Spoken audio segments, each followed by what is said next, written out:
Welcome to We Love to Hate Everything. I'm Jody, and along with my long-distance bestie Amanda, we live to break down all the things we love to hate.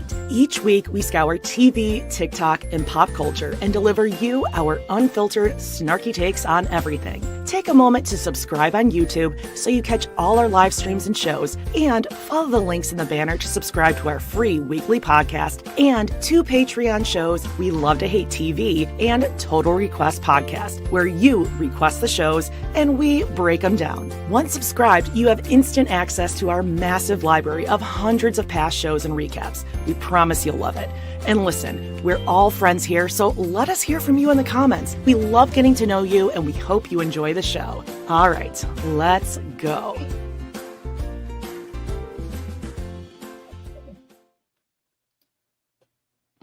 Hello, and welcome to We Love to Hate Everything. I'm Jody. And I am Aminata. Your mic sounds like it's in your room. It sounds like Salty Birch is over there. Oh, God, here we go. Oh, amazing. Well, try that out. There you go. You got it.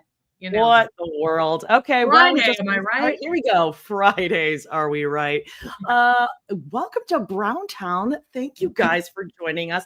First of all, hit that thumbs up, subscribe if you haven't already. Man, oh man, I mean, the biggest news, we're going to get into it all, but look around. Christine Brown Woolley, New York Times, an actual New York Times best-selling author. Beat that, Robin. Oh, we're going to get into it, but hey, let's do some really quick housekeeping, shall we, Amanda? Yeah, I love that on the week of Special Forces, we're like the biggest thing Kody will ever do in his life. And Christine's like, oopsies, I'm number one. Girl dinner. Girl dinner. Fridays, are we right?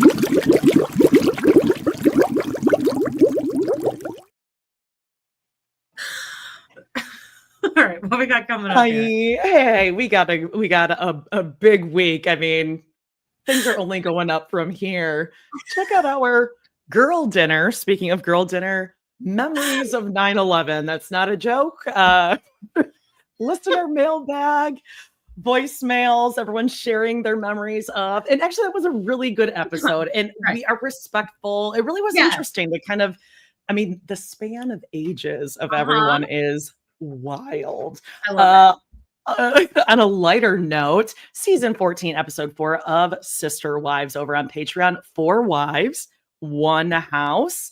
And as we'll talk about and as we'll learn, Christine, in her New York Times best-selling book, talks about how that was really like sealed the deal, where she's like, yeah, I'm leaving. I'm not going to move into a big house because I'm obviously not going to be here forever. So yay. And over on Total Request Podcast, one of the best documentaries, The Woman Who Wasn't There. The woman, Tanya Head, aka Alicia Esteve Head from Barcelona, España. She wasn't there on 9/11, but she tried to tell everyone that she was just married. Every 9/11 afterwards, she came. She was a real something. Anyway, yeah, there you go. By the way, the Sister Wives episode, this one, something weird was happening with, I guess, the StreamYard audio. And Jody was playing the whole thing from her phone. So the audio is kind of weird on that one, but we actually did run all these tests the other day. We think we got it figured out now. Anyway, let's get into, wait, there is no hot topics. We're just going straight into Browntown. No, but you know what? Check out kind of part 1, or We Love to Hate Everything, on your free feed. You can watch it on YouTube. We did go over this week's hot topics. We talked about Dancing with the Stars, Jody and Ruby, or Ruby and Jody. It's on the ID channel or HBO. Guys, check it out. It's 4 farts. And it's pretty good. I'm still into it.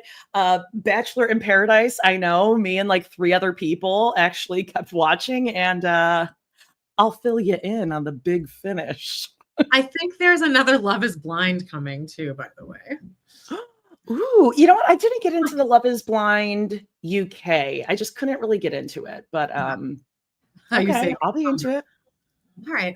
Should we get into Browntown? A lot has happened this week. We So got much.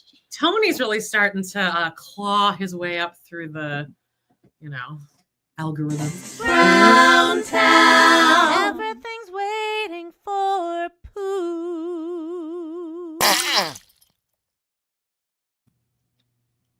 All right. Okay. First of all, there she is. Let's just talk about this. Our girl. Yeah. There she is. Number one this week, Sister Wife by Christine Brown Woolley. Round of applause. I don't care if you like her or hate her, or if you're Kody or Robin and you're bitter and she did you so wrong, but like, that's impressive. That's like amazing. Really impressive. Number one on it.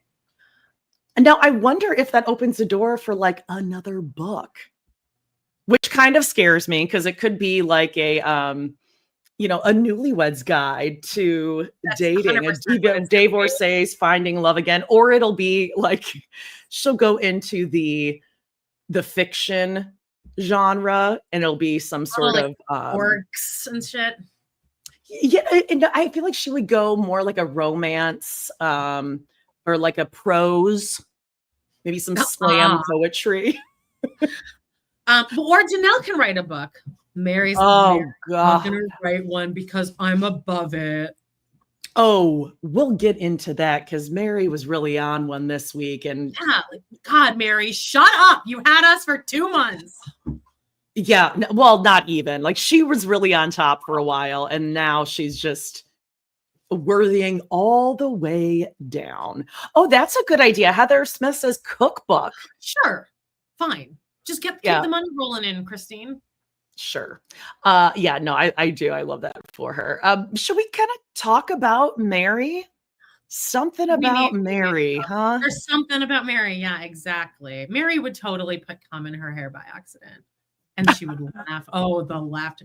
Do you think Mary's seen There's Something About Meri? I don't know if I think her head would blow off her neck. She'd be laughing. Fathom the comedy. Okay, I think I know what she would say. I think she would say, "Oh yeah, I've seen that," and then someone would like talk about the scene with the hair gel, and she would be like, I don't know what you're talking about. She would play dumb. She would do like a Jessica Simpson. Oh. Is this chicken or is this fish? And she would be like, I didn't know. I didn't know. You know what? We were gonna pull a Salty Birches video this week because it's becoming one of our recurring bits, I guess. But this week it was all 3 videos was just outtakes from the same from their stream cast to like Instagram. And then they're just Googling the whole time. They're Googling who their hall pass would be. Yeah, and then they ask someone off screen, Amber, and she said Amber, and she says Channing Tatum, and they're like, "Oh, who's that? We heard he's pretty hot. I've heard about him." You love Channing Tatum. Hang on, I'm gonna open this door.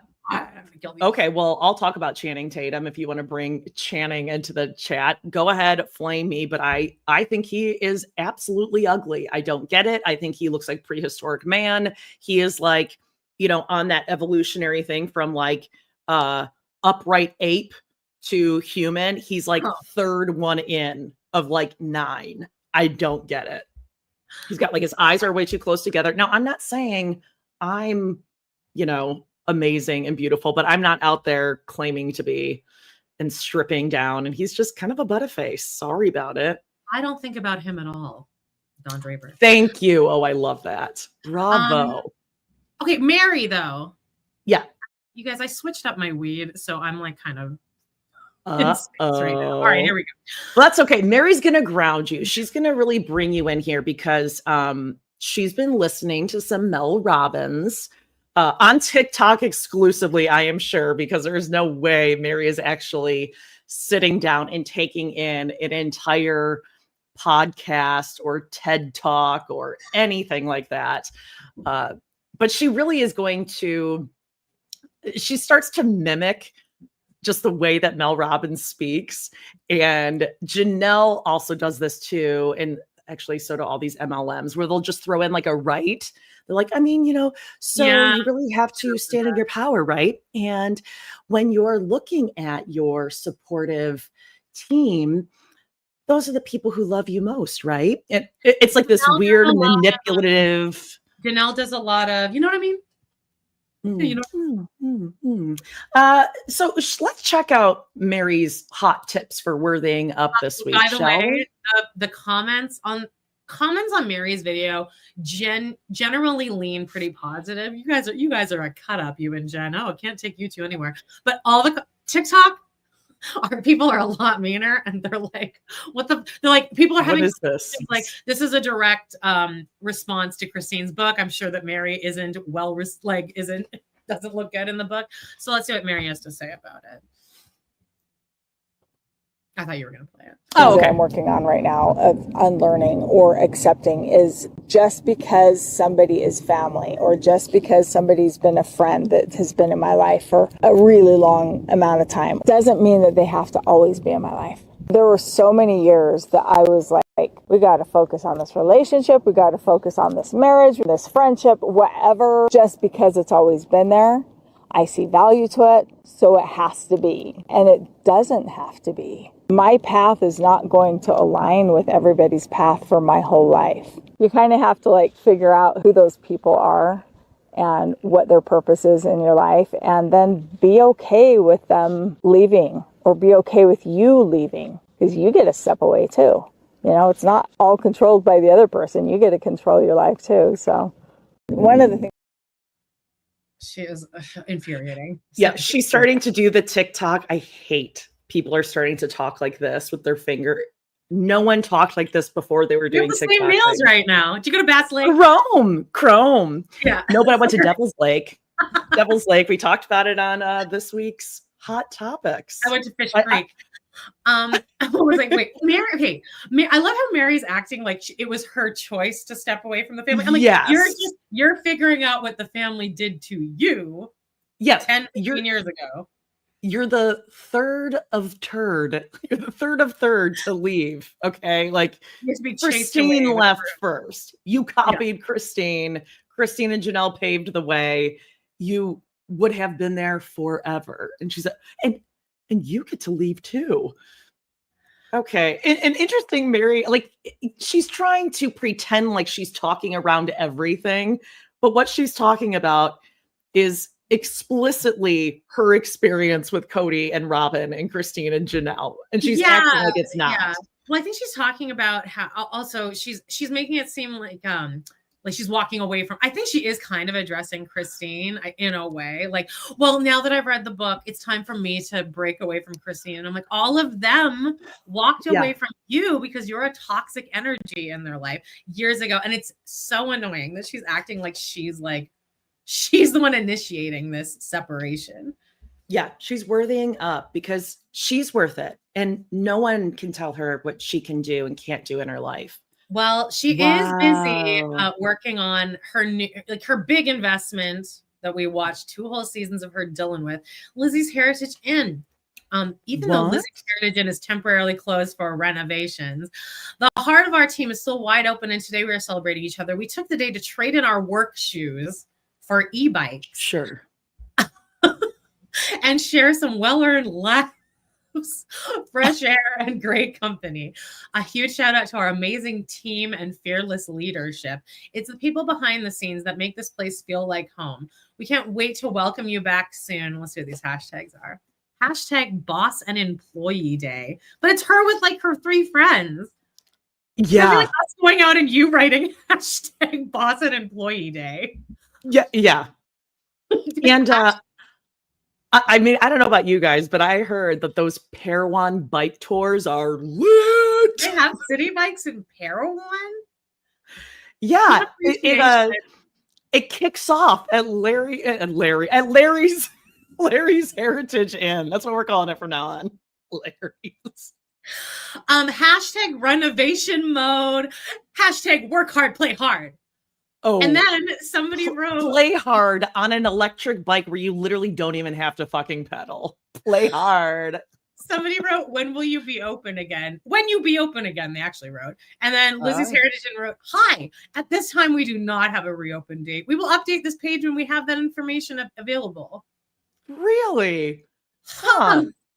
It's almost like maybe they're not actually running an Airbnb or a B&B or anything where people are actually staying overnight. Cool. Let's move on to Tony Chestnut. He's like getting out there. He's taking advantage of all this Sister Wives promo right now. He's promoting himself. Okay. This guy. Okay. Here we go. Do I have okay. I'll throw up his photo here. Again, his mile time pace is getting awfully suspicious to me. A 9:37 pace for almost 6 miles. Like, I'm really getting depressed over this because I could not keep that pace in fucking Tony. Okay. Let me see. I gotta blow this up to read this here. And needless to say, just a disgusting, sweaty, pubic beard. Who's this for? Mustache situation. It's for the hashtag #OutGoodDads.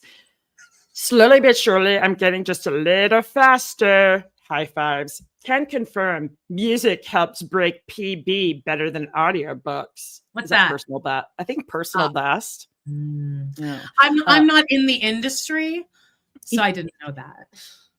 I wouldn't have said PB.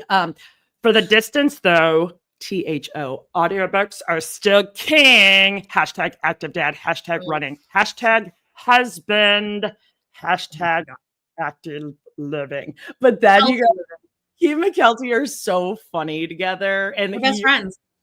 Yeah, you're going to tell him about this more. She commented, is Avalon faster? No one liked it. Oh, no, 7 people liked it. We didn't like it. I see. We don't like your inside little jokes about Avalon being faster, and like she probably is. Let me know. Okay, I got to check out the comments here. Okay, yeah, let me know what you're thinking about his pace, because I doubt it. I can't wait to go back and read all these comments.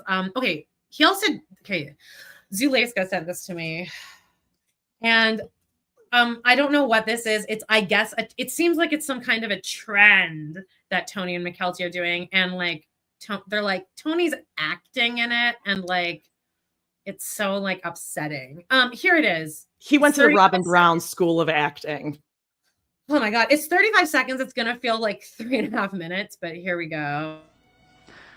Babe, are you reading these kind of books where the main character, she has a crush on a guy and he goes and fucks a different girl in a cave. He comes back. She still wishes to be with him and he bites her and then she loves him still and he goes and plays the fiddle for her? Yeah. Over here.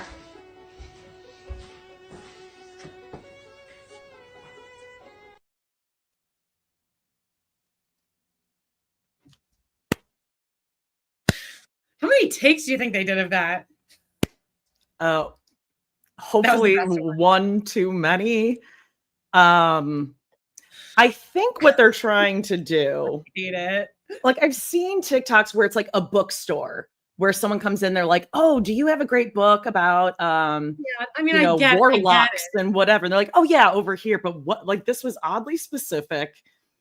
And Tony was blowing the lines. And I feel like she was on the other side doing like a stage mom being like, bye.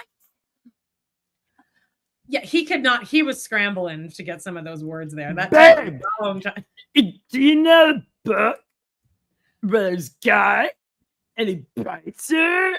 And then why was she like annoyed and pissed off?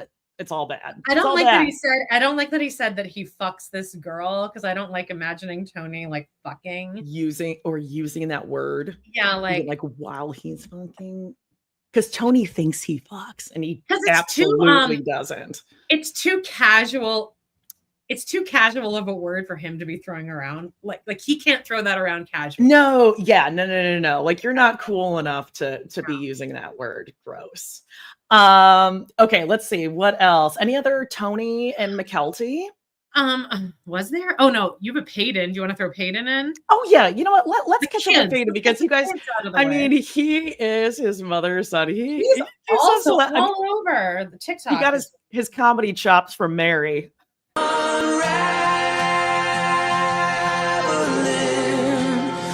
down to my bones. We're gonna be demonetized for that. Oh, stop it! We are. What the hell? Okay, well, the fuck? Are you serious? I mean, I don't know. We got demonetized for Free Fallin' and it wasn't even the real song and it didn't sound like it.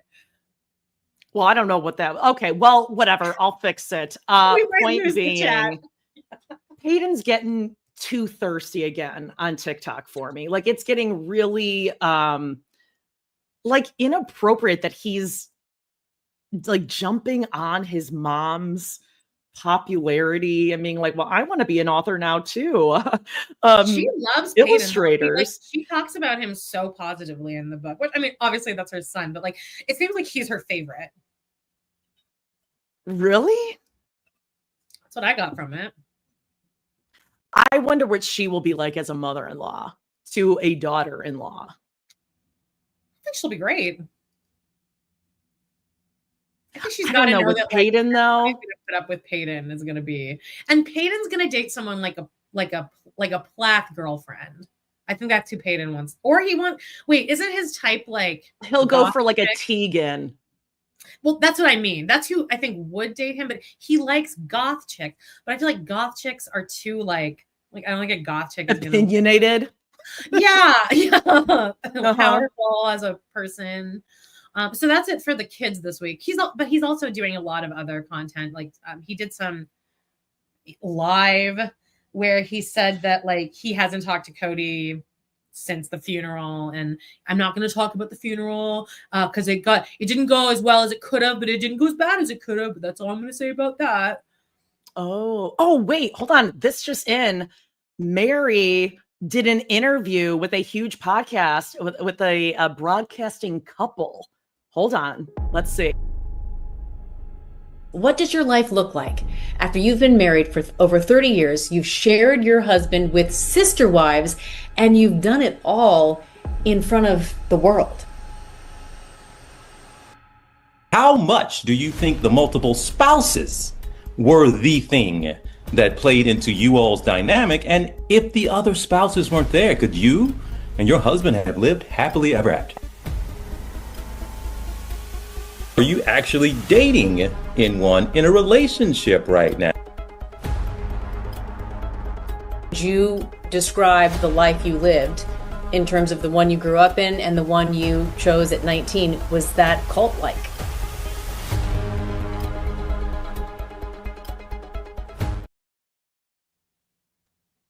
I mean, the tea she spills. Yeah, okay. I'm so glad you guys all got this. Everyone's like, holy AI Meri. Did you just put that together while just now? They posted that, but so she's gonna be on this podcast with those two that remember they cheated on each other. And actually I think like Jenny Garth and someone else are on that podcast too. But yeah, first of all, Meri's filter is on extreme. What I thought it was a photo of her on the bottom at first. Yeah. Because it was she's so also plastering on a smile and just holding it. Yeah. So she's gonna spill nothing, yeah. And then the things that she does say is just gonna be lies. I thought Meri was frozen. Yes. Yeah. Well, I decided that I was worth more, and I'm gonna do what makes me happy. And no, it was my decision too. There's a reason why I stayed, but that's for me to know. That's what she'll do. I'm the bigger person. That's my truth. Do you think they'll ask her about Christine, and what will she say? She'll be like, "I wish her well." I mean, if that's her story, then I guess if that's how she wants to handle it, then good for her. I bless her heart. I think she's gonna be like, it's nothing I would do, but there'll be little digs she's like happy. that. Little digs like she did throughout the entire marriage to Christine, where they'd be having a great time with a group of people, and then right at the end of the night, Meri says something passive aggressively, and Christine feels like shit. Yep. It'll be like that. Yep. How about we check in with, do you want to do Janelle or Janelle's adjacent children first? Let's do Tata Farms first. Okay. Big week for Tata.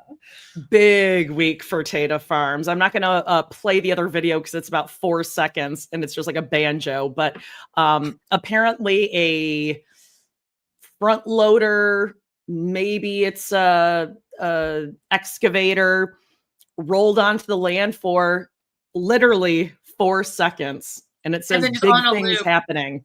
4 seconds on a loop, big things happening. Okay, but even bigger, I know Amanda's going to be so excited. This was there is a video with this, but there's music in it. So, but it's like, this is so disgusting. Jody showed Check out this hot recipe. Great for a summer day. A hot chicken pot pie sort of. Wait till you see the final result, like before it goes into the oven. Now, I know you might be thinking like, oh, wow, Janelle's hands look really youthful. Like, does she, she must be using palm olive or like Dove lotion. No, that would be Axel's fingers shredding the chicken by hand. Oh, why? Because we're making, there it is, chicken pot pie with biscuit top.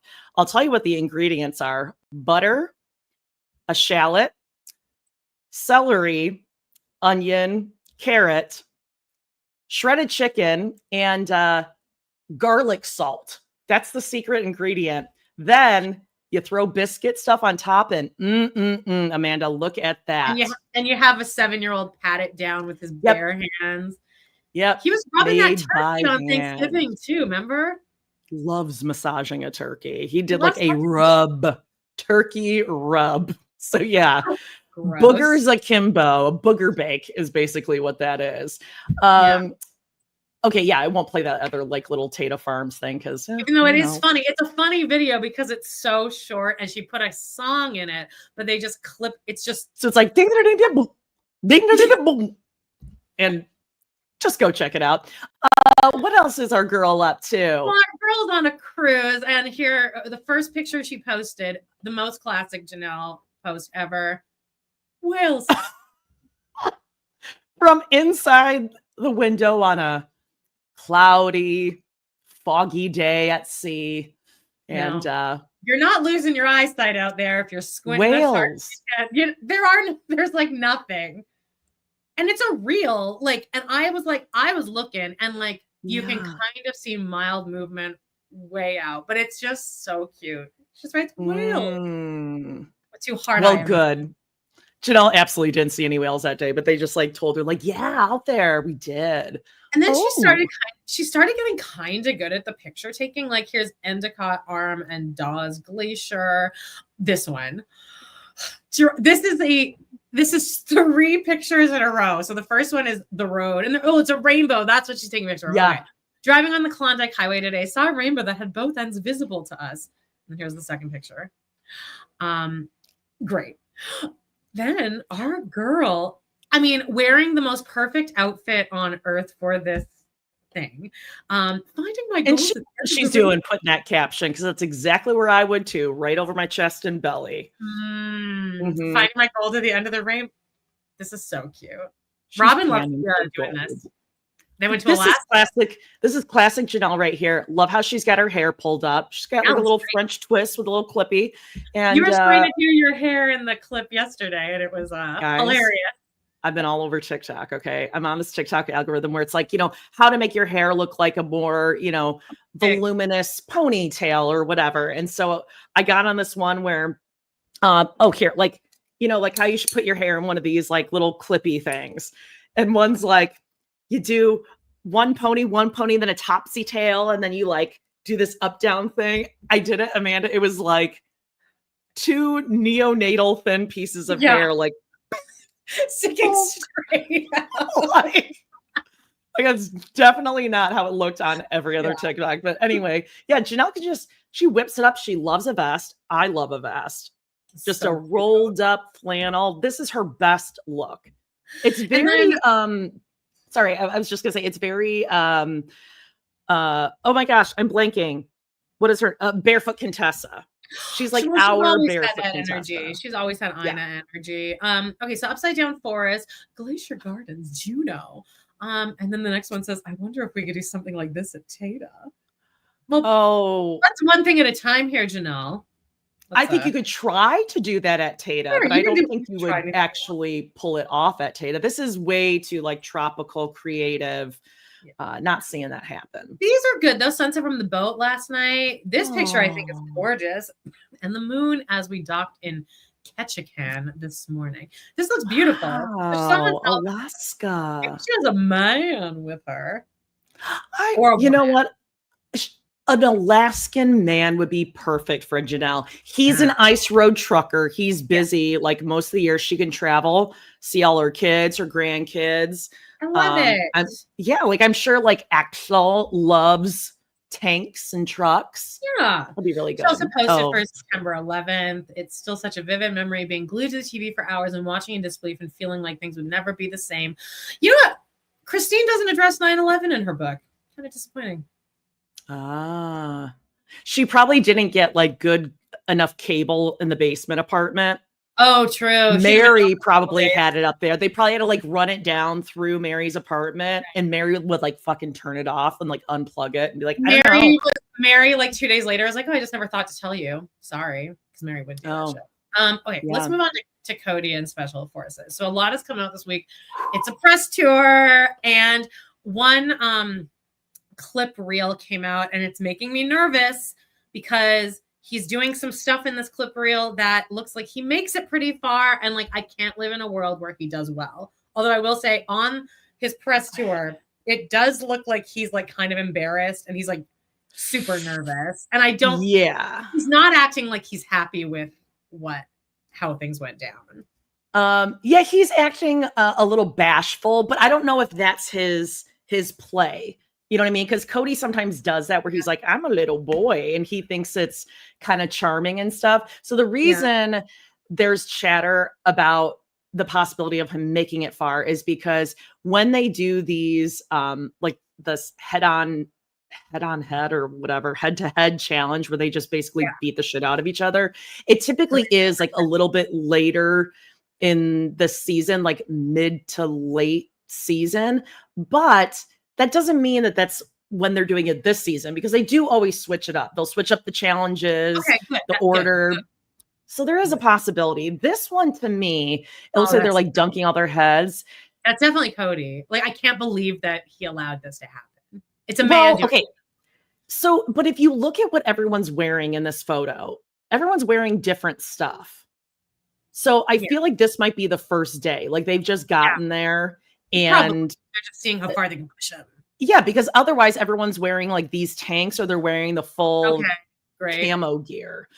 What I'll say about the press tour though, first, it does seem like he gets into it with a lot of the women, clearly. He's like, oh, a lot of people, he's like, I'm the oldest one there, and I kind of just feel like I need to give my advice to people, which is actually surprising to me. I thought he would have gone in, like you said, bashful and just really like on good behavior, but like his ego just like won't allow him to be on good behavior. Like I can't believe he's going to actually try to like give advice to like actual athletes, but he's his veneers are veneering all over the place, by the way. They're awful. They're really bad. And he's like so in love with this guy. Like he is just in his element when he's standing next to a straight this is Johnny Manziel. I was just going to say, like a straight athlete that, I mean, exude. God, who seems to be Kody is so tolerating psycho. Cody. Like I think Kody thinks they're best friends, and he's like, he's fine.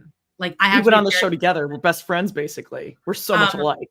But this moment here, I gotta say, it's this woman interviewing him, and she asked him like a question with two questions and a question, and then he answers the second one, and then he goes with like, this is the moment. He's like, what was your first question? And he is immediately so charming, where like if I was interviewing him, I would be like, he's so nice. Like he can do it. Right. He can be charming. Like when he's trying to be, like he was very charming in this press tour. Okay. Well, here, I got one. Let's see what he says here. Very nice to meet you. Thank you very much. How did you end up on Special Forces? Just, I got a call. Yeah. it's like I ended up on Special Forces because I got a call and I thought, oh my gosh, that would be so cool. It's just one of those things. And I talked to my wife about it. She says, we got to discuss this. We ended up never discussing it. She just knew. She was like, okay, here's something that he's been looking for probably all of his life. Agree. Very nice.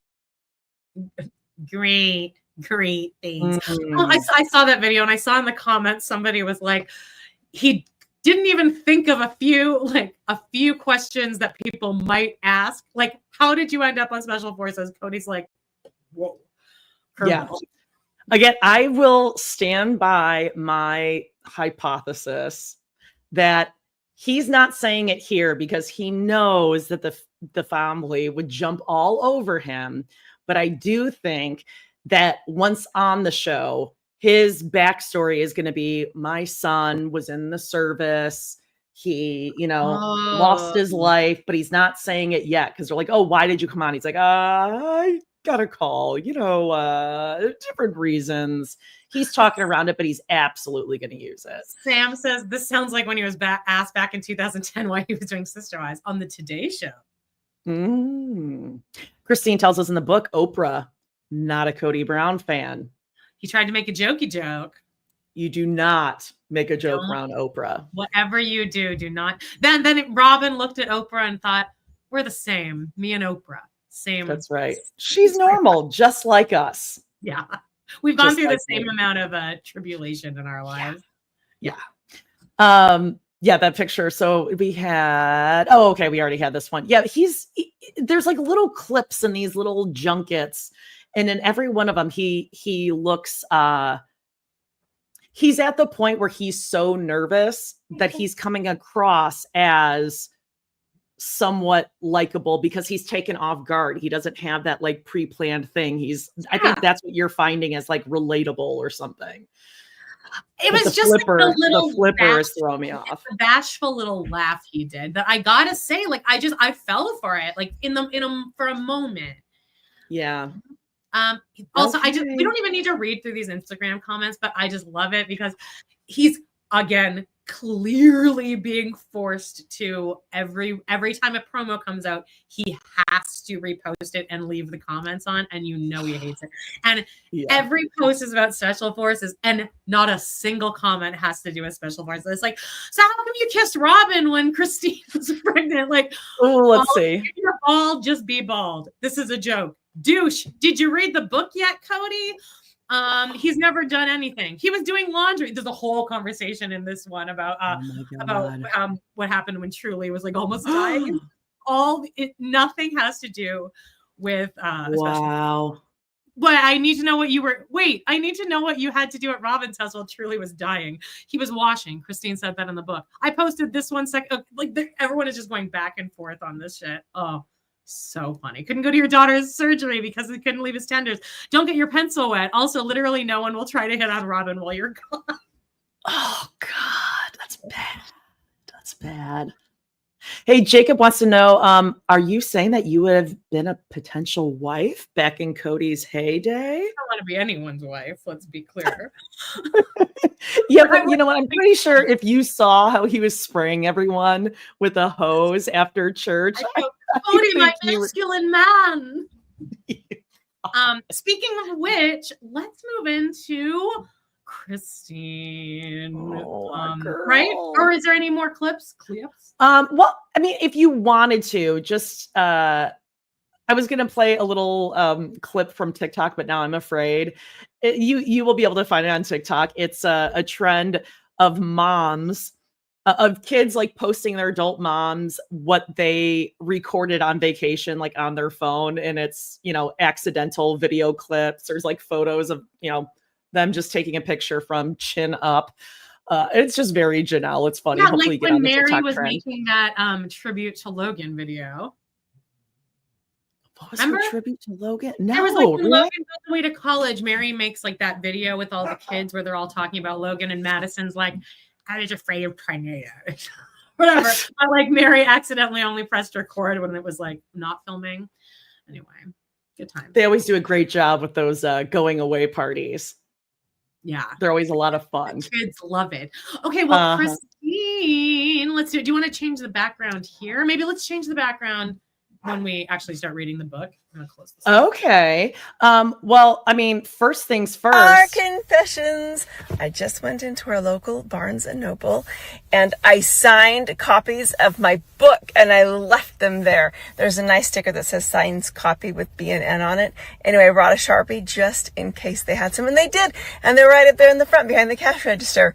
So I'm so excited. I always thought that would be super cool to do. I actually thought it was kind of cute at the end when she was like, it was super cool to do. It was like this little, it was really cute. And I mean, like, seriously amazing. Now, Amanda and I did get our copies. I'm afraid to scoot back my chair to grab it off because I am wearing my faux bra over shirt thing, but it is corrupt and my stomach is like blah, blah, blah underneath this. So will you show our signed copy? We're a little disappointed. Yeah. Sorry, Christine. You did get yours. Okay. Yeah, I did. Yeah. It's up on there. This first page. And then I guess Christine just got a whole bunch of stickers, signed them, and then just like sent them out. And then like, it's not the same. I wanted it on the book. I wanted to know her hand was on the book. We were touching the book. I was like really disappointed about that. I know, I'm really disappointed too. Whatever.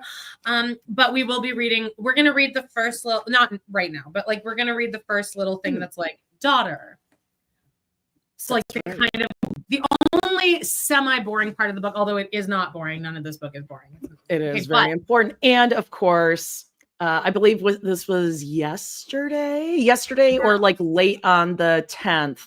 I've been looking it up all week. I've been typing it in and like the stats weren't ready. Well, actually before this though, on Audible, I looked up just the top charts on Audible and I posted this on Facebook before I even saw the second. Oh, look, Meri's oh, wait, that's Mel Robbins. Let them. Okay, got it. But this is just, and then Jay Schwa, who's, by the way, I went back and read the comments last week and Jay Schwa was like killing it. It was like a stand-up routine in the comments, but she wrote on this post, like, I see Meri went and bought a bunch of Mel Robbins books to make sure to edge out Christine. But so anyway, but either way, Christine is number 2 on the Audible charts. But then I clicked over to like the most listened and she's number 1. Oh, get it, girl. So then that's it did amazing. Come out. She was number 1 on the New York Times bestseller list. Actual number 1. And in our recaps on Patreon, our rewatches, Robin mentions in the last episode that I did my vision board back in Wyoming and everything that I put on there came true. Like I said that I wanted to change the world and I think we did that. And I said I wanted to be a New York Times bestselling author and I did that. And no, you didn't. And no, you didn't. Well, she did. Are you talking to? They changed the rules for polygamy to make it worse. So you did do that. Yes, Robin, you changed that. Yeah, you did change the world. You did. You changed polygamy laws for sure. Mm-hmm. And I think that she was on a podcast. Yeah. I didn't listen to this because it seemed more like aimed to, it didn't seem like there was going to be a lot of tea spilled. This seemed more like serious. So it was a lot of stuff from the book too, where she was talking about how she didn't realize how bad her marriage was until her kids were telling her and seeing like how their relationship is compared to hers.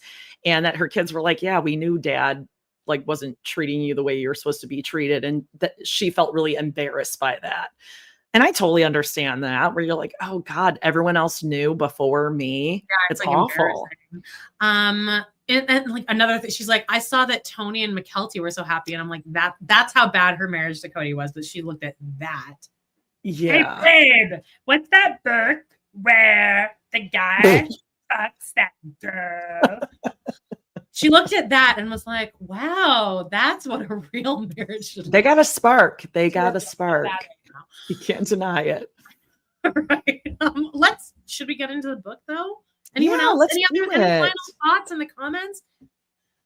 I think we jump right in. Okay. Amanda, I think you take it away. So this, again, well worth the audio book or the free trial, wherever you get it, well worth the hardcover. And you know what? We're helping Christine out. We're helping Truly out. We're paying for her legal defense and probably suing Kody for something. So, yeah, exactly. Okay, so it's the first chapter, chapter 1, under the daughter subheading, technically page 3.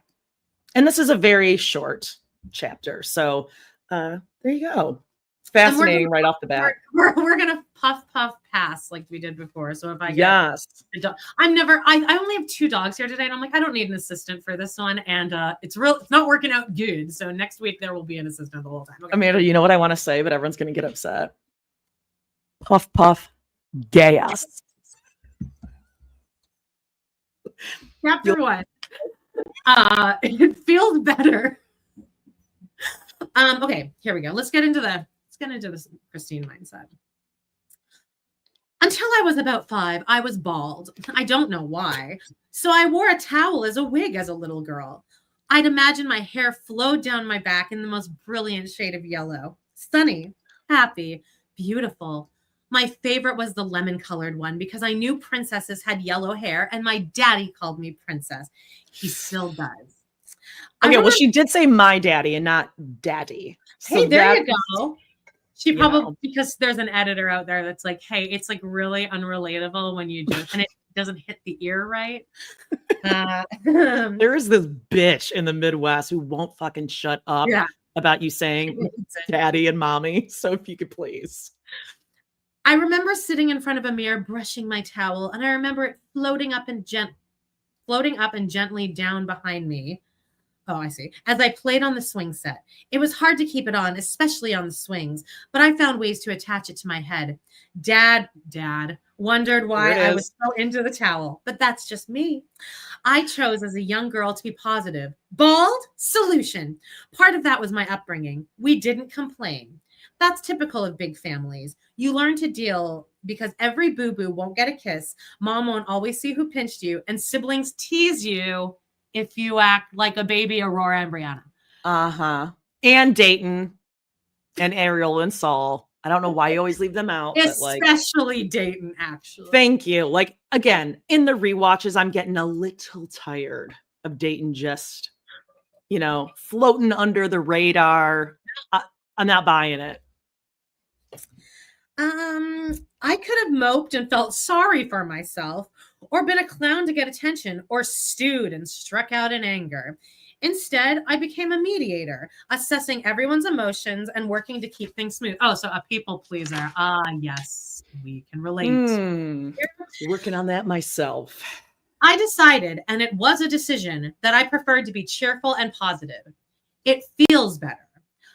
Oof. I remember being happy as a child and having fun. I played in the backyard all the time, playing. I love makeup and dresses and dolls. That was my personality, having fun. I would wait for my dad to come home from work every day, and he always made time for me, even after a full day. My normal looked an awful lot like most kids' normal, spending their childhood in their early 70s, except for one thing. By the time I was 5, I'd gotten rid of the yellow towel, and my hair was long enough for my mom to roll it in pink foam curlers when my dad married his second wife. I remember their wedding and the ringlets I wore with my pretty burgundy dress. I remember being excited because I liked her. You have to go. The puppies are getting all excited. Let's see. I remember their wedding and the ringlets I wore with my pretty burgundy dress. I remember being excited because I liked her. My mom and I talked about whom I would marry, just being silly. Well, I'm going to marry my dad, I said. Oh, that's really cute. Adorable, right? It's a polygamy book. You can't marry your dad, she told me, smiling. That didn't make sense. My dad was my favorite person. Well, who am I going to marry? I asked, heartbroken. She told me I would find a good man. I believed her. I knew so many good men. I was surrounded by adults who loved me and made me feel special, who held my hand, answered my questions, and showed me how to do what I wanted to do.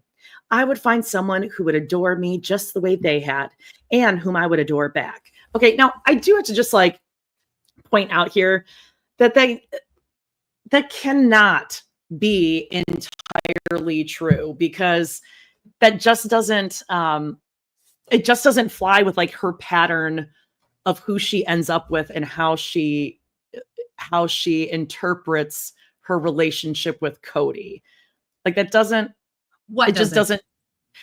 It it doesn't jive to me that she's like, I was always surrounded by really good men who were active, who made me feel special, Yeah, held my hand, asked me questions, showed like, and I know I'm like projecting a lot of shit here, but I'm like super into whatever, like therapy, mental health. I'm like digging into all these like different books and all this stuff. And that just doesn't track. Like there is a reason she ended up with Kody for so long and stayed with him. Because there's something about it that feels familiar, that feels like, oh, I have to be the person that makes everyone else happy and then I can be happy. And it just doesn't track. And the men can be supportive and be like, you're a powerful woman, but still at the same time having a systematic, like a system of patriarchy, and that women were going to keep you down here, but you're very powerful, dear. But like I think her dad was probably a lot more active and loving and supportive and a better dad than Kody. Sure.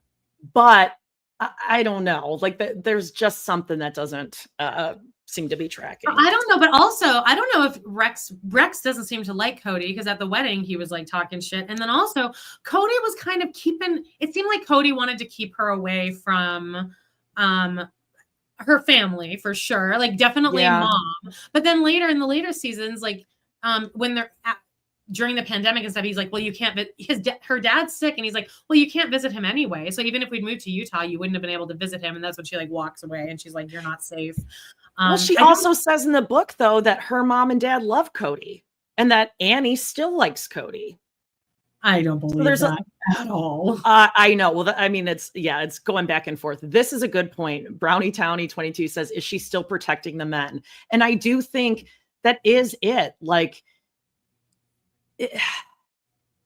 she can't see that, like, there was also, I don't know if she's just not at that point, I think, where she's like seeing the patterns of it. She knows it was wrong. She knows like she's got to break that cycle, but I don't know if she's like really dug into that whole thing. Yeah. Everyone in my circle was kind and I could go anywhere and feel safe. Someone's mom would inevitably include me with her kids for the day's activity, just as my mom did with my friends and cousins. We all believed the same things. We all knew the same people. We all worked toward the betterment of ourselves and our community. From the day I was born, I felt cocooned in love. That day I weighed 5 pounds. I was premature. My grandpa Rulin delivered me. He was our midwife. And from that moment on. That's so fucked up. Gross. Why is that like a thing? Like, I don't want to make it like a sexual thing, but like, that's fucking gross that it's like so regular that Robin and Vagina Daddy and Handsome Alice didn't think, oh, maybe don't have the TLC cameras in here because this is really weird. It's so regular that they didn't even clock that. The world might think it's fucking gross and weird that your stepdad is taking pictures of your vagina. Yeah, so if her grandpa delivered him, that's either like someone's dad or in-law seeing vagine and so baby. This is Annie's father-in-law.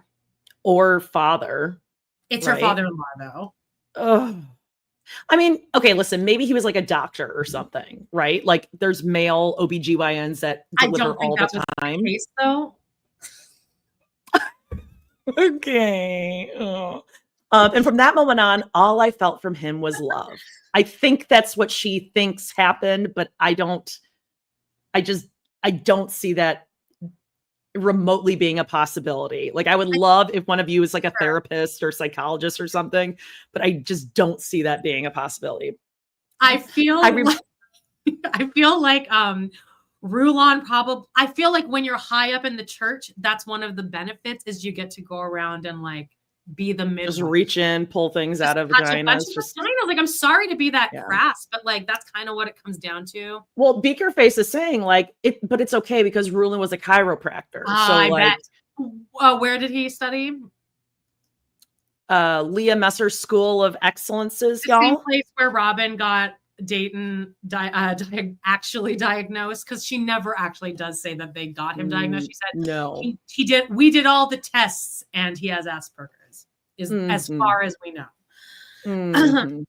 I remember walking with him in the grass, holding his hand, and knowing that he was a good, kind, loving man. Again, okay, revisionist history, puff puff gas.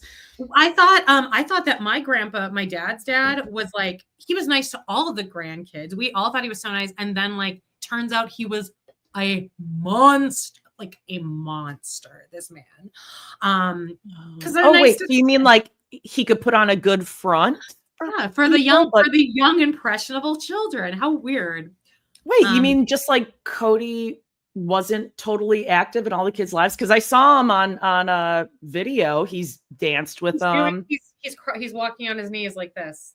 King of the castle. King of the castle. A lot of mouth kisses too. He studied at Purdue Global. Yeah, he sure did. Boilermakers, bitch. God, Amber, such a dumbass. Whenever I see those commercials, I cackle. Okay, sorry. We're on page 5. I didn't yet know that Grandpa Rulon had to flee from the family when dad was young, and that dad didn't see him or many of his brothers and sisters for years.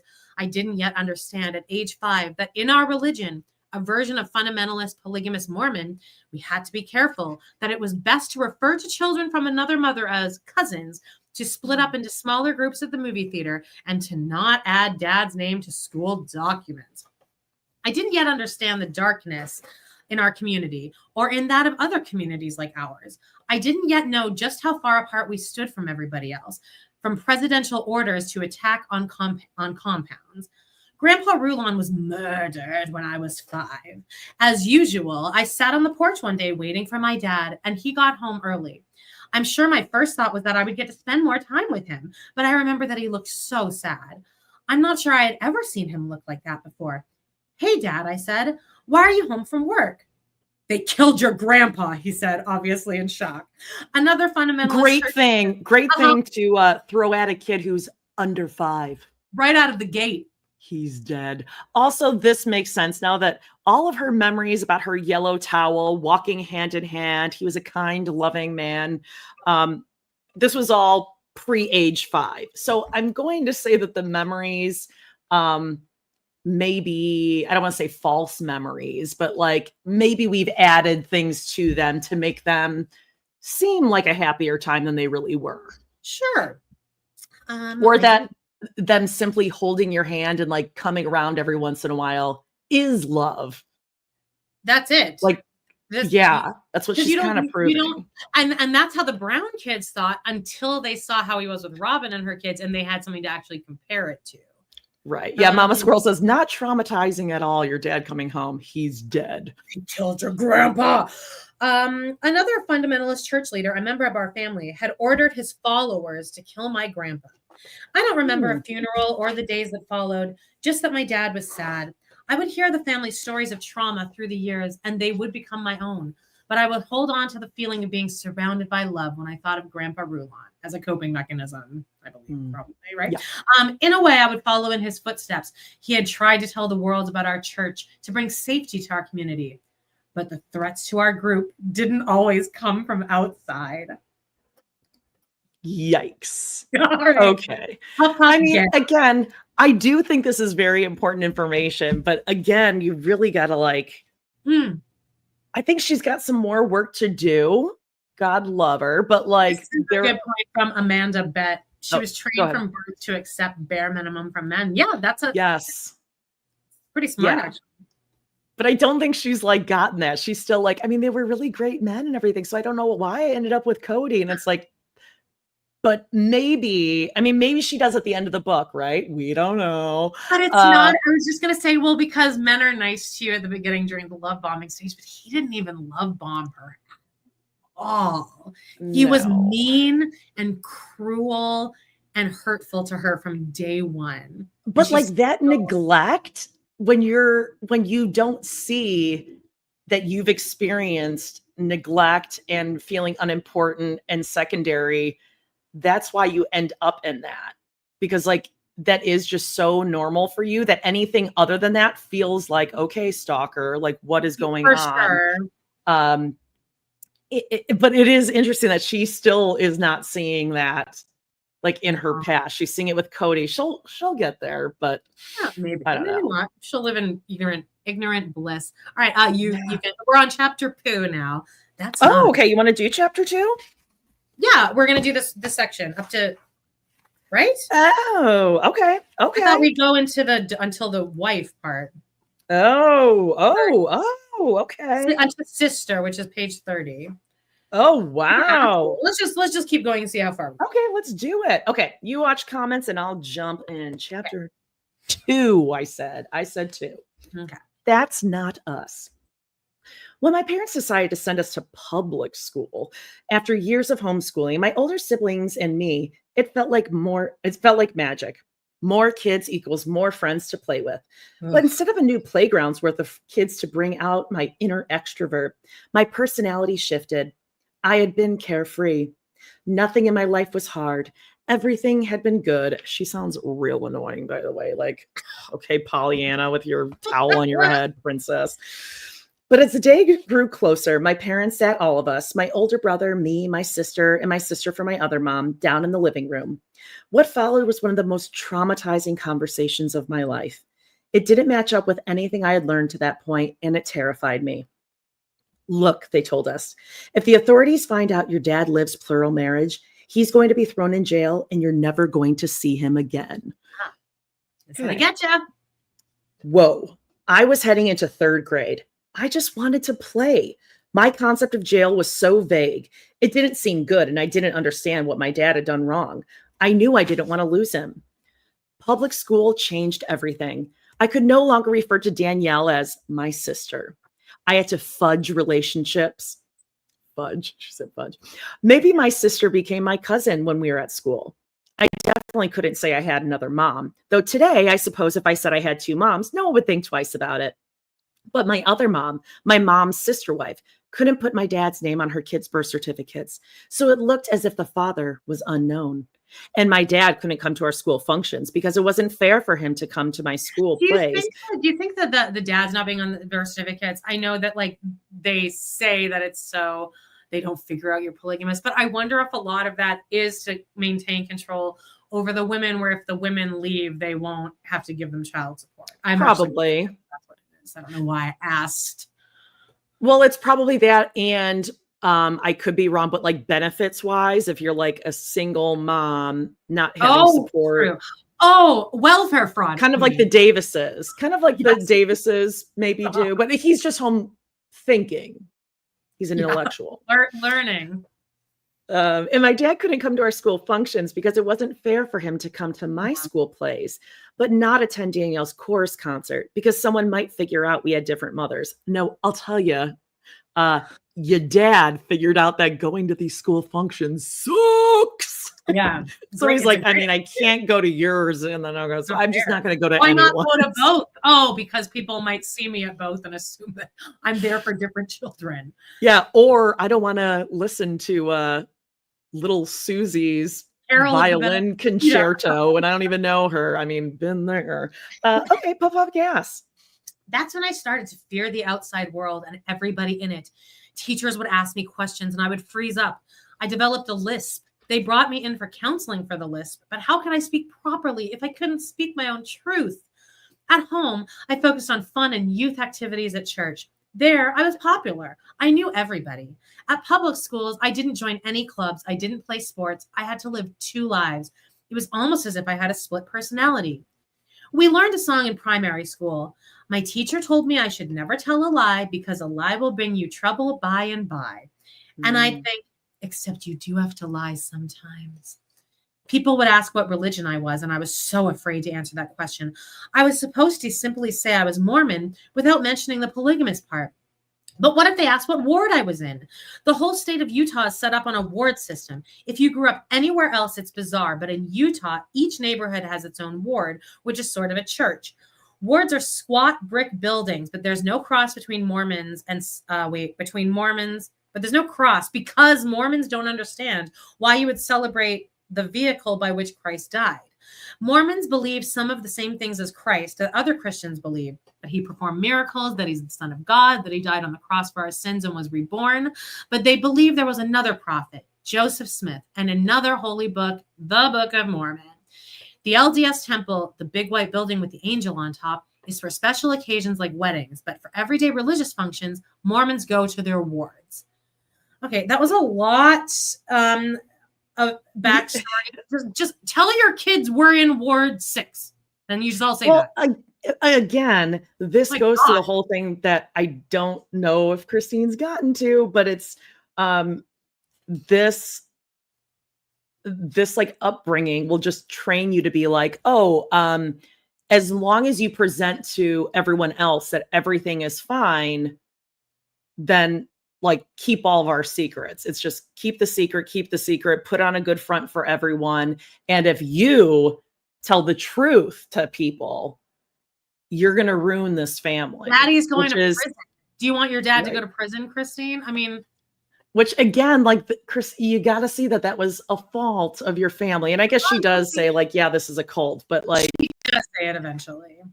I started telling people I was Christian, but not Mormon. But then when I was going into 3rd grade, a kid asked me if I had been baptized. I was like, what's baptized? I didn't know how similar we were in our beliefs with mainstream Mormons, but I had no idea Mormons get baptized when they turn 8. Everything was a minefield, and I kept tripping myself up. This all meant I couldn't have friends because kids would ask questions. How many brothers and sisters do you have? Well, my mother had 6 children, and my other mother had 5 children, so 10, but 5 that I can talk about. I had a few friends through the years, but anytime we started to get close, I'd make sure they didn't find out anything real about me. I told 2 friends in high school about our beliefs, and we hung out at my house, and they met my family. But that was it. 2 friends in all my school years. I hated lying. I didn't like to act like I had only one mom when I had 2, and both meant so much to me. I couldn't bring attention to my dad. I wasn't allowed to talk about how wonderful he was. None of it matched up with what I knew about my family and the people I loved either. But every family has stories. Puff, puff, gas. Ooh, dun, dun, dun. I learned to balance and juggle. Being raised with fear rather than in fear seems like a small difference, but it means everything to a child. Being raised with fear meant that I knew who I was afraid of, the whole outside world. Being raised in fear meant that I was afraid of the people who took care of me, and I wasn't. But you were. But you were, though. Like, that's, again, where I'm like, I don't know if you're quite where you think you are. I know it sounds as if being sheltered was hard. I talk about it and people say, that sounds like a cult. But it was the happiest, most cheerful thing I've ever experienced. I thought being in our church was awesome. We did everything together and had so much fun. There was no hard. I didn't know any different. At home, I felt secure, loved, nurtured, but I was terrified of everything outside that bubble. My dad had a seemingly perfect situation when he was a kid. I bet. Yeah. His 7 moms raised him with all his other siblings. It was like the Andy Griffith show of polygamy, a small idyllic community. Okay, like right there, stop it, Christine. Like it obviously wasn't. You lived it, and that's not true. So all those women were miserable. Yes. Like it's not. She hasn't quite worthied up to that point yet, I think. But then the law figured out that they lived plural marriage, and they threatened to arrest my grandpa Rulin. Grandpa's life story fascinates me. He grew up in Chihuahua, Mexico. Sorry, Alicia Esteve Head. Okay, he was in a polygamous family in the early 1900s. But when he was a teenager, he was part of the mainstream LDS church. I'll use Mormon, LDS, and sometimes saints to refer to the Church of Jesus Christ of Latter-day Saints, and even married a woman in a temple in downtown Salt Lake City. He moved to California where he worked as a chiropractor and naturopath. In the meantime, his dad, my great-grandpa, wrote a book defending polygamy. Grandpa wrote him letters begging him to stop practicing it and to come back to the mainstream fold. Apparently, great-grandpa won the argument because Grandpa Rulin then tried to convert his wife to polygamy. They divorced in 1935. Ooh. Like, this is interesting that divorce is that's impressive. Running the family. The LDS church excommunicated Grandpa, which meant he was removed from the church rolls and his temple marriage was no longer held. That must kind of be what is Kody excommunicated from, like the AUB? He's not allowed to get another wife, I believe. I don't think formally, but I don't know. Correct us if would he have to like go to the church? He'd probably have to like get a letter from those same guys that I don't think anyone's the divorce. I don't think there's any way he's ever getting back in anywhere. This isn't as unusual as it sounds, at least in Utah. I promise to make this quick. Okay. In about 1830, Joseph Smith founded the LDS Church. By the time he died in 1844, he had as many as 40 wives, according to the church. Sounds like a great guy. A lot of respect for women, for sure. Super sweet. Our next LDS church leader, Brigham Young, married 56 women. We were taught it was a way to convert more people and grow the church through lots of children, though others have argued it was a way to build a patriarchal society and exalt virility. Can I interrupt here? Sorry. Yeah. Brigham Young has a son that I think his name is Brigham Young Jr. I may be wrong. But one of his sons was a drag queen, an early drag queen. Right. Really? Yeah. But no one really talked about it. They kind of shoved it under the radar. But well, he was. Also, I'm seeing Book of Mormon again sometime soon. I know we got tickets, but I've never seen it. I've just seen the slime tutorial. Oh, I've seen it. It's great. I've seen it in person. Sorry, Scout at the door. So puff, puff, gas. All right. Joseph Smith was killed in by a mob while awaiting trial on charges of inciting a riot in Illinois after he ordered a printing press destroyed. Then the Mormons headed to Utah, but Utah also wanted to be part of the growing United States, and things weren't getting any easier for the Church of Jesus Christ of Latter-day Saints. In 1858, President James Buchanan sent in federal troops. We had a James Buchanan. Who knew? Wait till Janelle finds out. I didn't know that was the name of a president. Sent in federal troops to quell the Mormon rebellion, by which he meant polygamy. While polygamy wasn't unusual in Utah at the time, the rest of the world wasn't having it, and Utah wouldn't be allowed to join the union until they stopped at the multiple wives bit.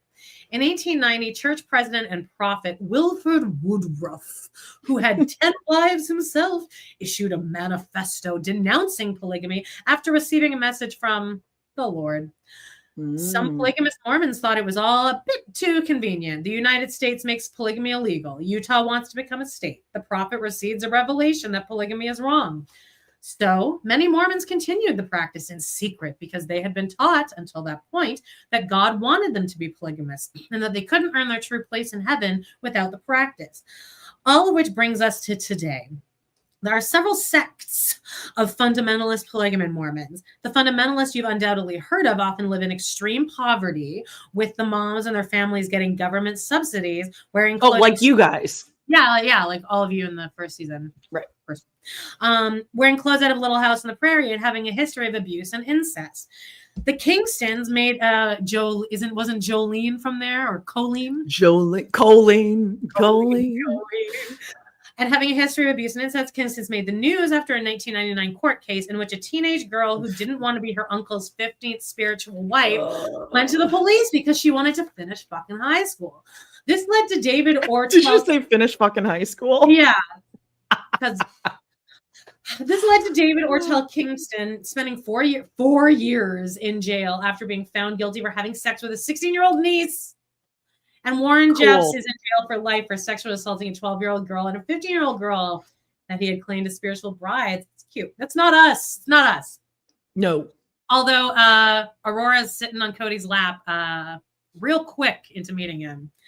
Mouth kissing akimbo. Yeah, lots of mouth that's not Grandpa Rulon led the Apostolic United Brethren beginning in 1954. We called it the work or the group. We believe the Latter-day Saints generally have it right, with a few differences. The lack of polygamy being the biggest. Puff, puff, gas. Oh, man. Grandpa married 16 women. Many of my grandmas lived near us and had 48 children, including my dad. Cool. Grandpa was well loved in our community and considered a great healer. Also, hands in all the vagines, miles around. Pictures.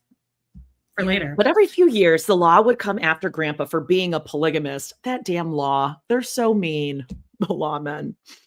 Oh, Cassandra here says it's not formal, but he's not welcome and he won't be approved for another wife. Oh, also, speaking of Kody, the woman asked, or someone asked him, oh, we see a teaser in the trailer that you and Robin want to take another wife. And he's like, no, that was never an option. I'm like, were you allowed to say that? Because you just basically spoiled that the whole thing. Yeah, the whole season. You just blew. Well, I mean, we knew it wasn't an option because Robin would never. So stupid. Oh, go ahead. Yeah, he is. Okay. And had 48 children, including my dad. Grandpa was well loved in our community and considered a great leader. But every few years, the law would come for him. When my dad was a kid in 1955, Grandpa learned from one of his patients that he was going to be arrested. Polygamy was a federal crime, and he could have gone to jail for a long time. Instead, in the middle of the night, Grandpa's wives disappeared with their children. My dad didn't see his father again for years, and they never again lived together as a family. Wow, what a fun story. Uh-huh. This story taught me that the outside world was a threat. That's what you learned about it. Not that your family was doing a whole bunch of like suspect sus stuff. Yeah, and I'm like, and you're romanticizing this earlier, saying like it was lovely, I was so loved, it was an idyllic childhood, except for the part where like we had to hide and lie and like, you know, my grandpa disappeared, whatever. Grandpa Rulon saw a lot in his travels, and he's one of the reasons our sect is different. You see, they're different. We're considered the liberal polygamists because we don't believe sex should be purely for procreation. What? That's kind of, I'm like, well, I don't know. I kind of agree that polygamists should only have sex for with Kody, for reproduction. Just have sex for procreation because he's so bad. But also because we engage with our local communities and tend to be more upfront with law enforcement in the hope that communication will bring understanding, which will bring safety. It's like the Sopranos are friends with the police. They're like, friends. You gotta keep it cute. My kids have always known they can be polygamist or not, just as I did growing up. It was also important to our group that people know we don't abuse children. Oh, we watch it happen though, like literally for 20 seasons now. Oh, and that everyone has confirmed that Meri abused allegedly in some way or more than one way. Yeah. Several times and had to be scolded. We watched the kids cry. We watched Paedon have an actual existential crisis on television, episode 2. Yeah. Owen Allred, Grandpa's brother, even fought for Utah's legal marriage age to be raised from 14 to 16. See what a good guy. Good guy. Yeah. He's like, well, you have to wait till they have their first period and then you can take it. Years of the period, yeah, for sure. And he often spoke out against abuse. But our family also encountered the dark side of polygamy.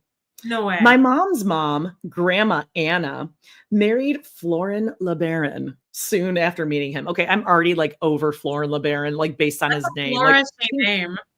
Yeah, yeah. If he walks in the room with a he should be in lady. Like in Showboat. The lead guy in Showboat's name is Gaylord Ravenel. And Florin LeBaron seems like he'd fit right in with that. Louise, I bet you Christine had like a crush on him and like wanted to be, as she talks about later, and that like, what is it? Like Raphaelite romantical style or whatever she calls it. Asta says children and animals were definitely harmed in the making of this family. Oh, so many. Well, I mean, we saw Kody size out the grave that he was burying for the dog before they killed the dog on purpose. Because, like, I mean, we're here, time's ticking. Let's throw him in the hole. Florin founded with 2 of his brothers the Church of the Firstborn of the Fullness of Times. I mean, were they all like these guys were just jerking each other off? Let's call it the Church of the Firstborn of the Fullness of Times. Fullness spelled wrong as well because men, which was headquartered down in Chihuahua, Mexico, on property they called Colonia LeBaron. My grandpa Rulon spent some time down there too because the LeBarons had been associated with the Apostolic United Brethren, our group. Florin and Grandma Anna had 2 kids, Dawn and my mom, Annie, who was born in 1951. We got Annie, hot Annie. Puff, puff, pass. Oh, it didn't last. Grandma Anna. Oh, wait, it didn't? But you set it up sounding so romantic. It didn't last. Grandma Anna had moved to Mexico to try to make it work, but ended up leaving Florin when my mom was 2. Hell yeah. Oh, the grandma did. So yeah, it's a whole generation of women who can't take these fucking men. Yeah. At some point, the LeBaron asked Grandpa Rulon to join their group, but he turned them down. Florin's brother Ervil eventually started his own group, the Church of the Firstborn of the Lamb of God. After a hard struggle with his brothers, Okay, then I'm going to argue that these guys are like gay before their time. Yeah, like they're queening out. They're having circle jerks. Yes. Flora and brother Earl. Okay, yes. Then Ervil prophesied that his brother Joel would be put to death. In 1972, one of Ervil's followers shot Joel in the head. Ervil was so angry that Grandpa Rulon wouldn't bow down to him. Grandpa said Grandpa was God's what? Oh, Grandpa said he himself, I guess, was God's mouthpiece. But that's why that's what my church believes about their leaders. This may feel familiar to some of you because that's what members of the mainstream Mormon church believe about their leader too. Russell Nelson isn't just the president of the LDS church, he's the prophet and is believed to receive revelations from God. But Ervil's followers talked about blood atonement, which is basically the idea that some sins are so bad they can only be remedied through death. In Ervil's mind, Grandpa was a false prophet. So Ervil sent his wives to kill my grandpa. Female power, I guess. I feel like she's like getting off on this story. Like, I still have a hard time comprehending this, especially when I think of all the sadness that came from that day. In 1977, Ervil LeBaron ordered two of his wives, Rena Chenoweth and Ramona Martin, to shoot my grandpa. I thought I'd get some kind of reaction from the Wicked fans out there. More than 2,000 people went to Grandpa's funeral. Puff, puff, gas. And then maybe let's end here. Rena, who pulled the trigger, was acquitted. No one cared much about the death of a polygamist, and that it had been a woman who had done the deed seem unfathomable. No, I think we were all just like, oh, okay, we get it. Like, that's cool. Yeah, probably. Like a Mangione of their time. But Ervil was ultimately found guilty of ordering Grandpa's murder. He died in prison, killed by the other prisoners. Oh, he was. Speaking of Koberger, like, Koberger TikTok, the Idaho killer. Oh, I need to get on there. The hell he's living in prison. You guys got to get on there. It's great. But Ervil was ultimately found guilty of ordering Grandpa's murder. He died in prison, killed by the other prisoners. I was always told. Officially, it was a suicide. According to the New York Times, he either overdosed or punched himself in the throat. Did you know you could do that? No, also like Christine is fancying herself like a Sarah Koenig or a Rabia. Like she's really putting the case together here. She's like, All the blood vessels in his neck had hemorrhaged. You'll also see that he died of heart failure or a seizure. Well, maybe he got strangled to death. Yeah, this is like a full Epstein thing. Exactly, Kathy. Yeah. It's like, okay. Yeah. In any case, he's dead. Legitimately, that's its own paragraph. In any case, he's dead. My mom doesn't talk about her childhood or past in general, so I only recently asked her about Colonial LeBaron. She told me she had never lived there, even as a toddler. I never met Ervil or his wives. My mom didn't meet Florin, her birth dad, in a real sense until she was about 30. Then my mom, me, and some of my siblings spent 6 weeks in Colonial LeBaron. We went down again a year later for a wedding. David, my future husband, was at that wedding too, but I don't remember meeting him. Grandpa Owen, who my grandmother married after she left Florin. Yes, he was my great uncle too. Took over our church when his brother was murdered, and he continued Grandpa Rulin's mission to tell the world about us. Grandpa Owen even invited state officials in to interview members of our group without prior notice to make sure child and domestic abuse were not part of our culture. For my Grandpa Owen to go public was huge and brave. Go ahead, Puff Puff Pass. Okay, there are now a few thousand of us, mostly in Utah and Wyoming. I say us as in that's how I grew up. That's who I was with Kody. That was my religion when I believed it was the best way to have a big family. Now I suppose I could say them. She really goes back and forth on this, like dissing them and then romanticizing it, dissing them, romanticizing it. Her next book will be like putting it all together. And for that, we'll be thankful. And then next week, we'll start on chapter 3. I believed the world would end. Wow. Deep. I'll put my little bookmark in there, the certificate of authenticity for the sticker. I ordered Amazon little clippy things. I don't really know what I'm doing with it, but we're going to figure it out. Love you guys. Hey, do us a big favor. hit that thumbs up, subscribe if you haven't. Check out our free feed over on Apple Podcasts, Spotify, wherever you're listening. Click that little 5-star review. That's amazing. Leave a comment. Check out our Facebook group, Patreon, all that good stuff. What else, Amanda? Oh, you can head over in 1 hour and a half to Pod in the City, and me and John will be going live talking about And Just Like That season 1, episode 4, Some of My Best Friends. And also, you guys, I put together this video last week. John's also there, but like I did like this like essay research on Michael Patrick King, and it's going well. And the Jen Kirkman said that it was a masterpiece, and I almost shit myself. Anyway, so go check out that on our Facebook page. Okay, that's it. We love you guys. We'll see you when?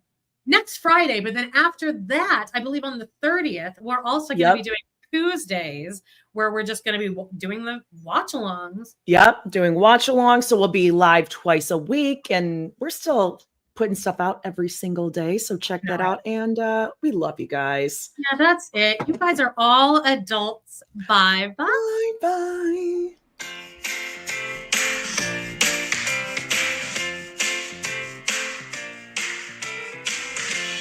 Well, guys, it's been a blast. Thank you so much for joining us today on our We Love to Hate Everything channel. Please do not forget to hit that subscribe button. Give us a like or even a comment, and click on that bell if you want notifications, because you never know when we might pop up and go live. Please check out our other 2 podcasts on Patreon, where we snark on even more TV, movies, and pop culture. We got Total Request Podcast, that's patreon.com/trpod, and We Love to Hate TV, patreon.com/Love to Hate TV. Thanks again, and we will see you next time.